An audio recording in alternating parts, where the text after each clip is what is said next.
How to change phone number on Venmo. Welcome back to Glitch Sorcerer, and let's get right into this tutorial. So for this, first and foremost, open up your Venmo app and make sure that you are logged in into your application. You need to select on the pencil icon to head to your settings option. From the list of options, tap on the settings option.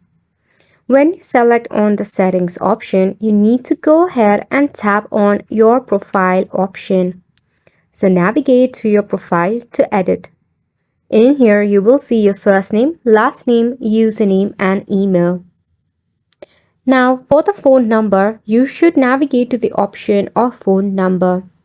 Before changing a phone number, just remove the existing one, then go ahead and type in the phone number that you currently use on your Venmo.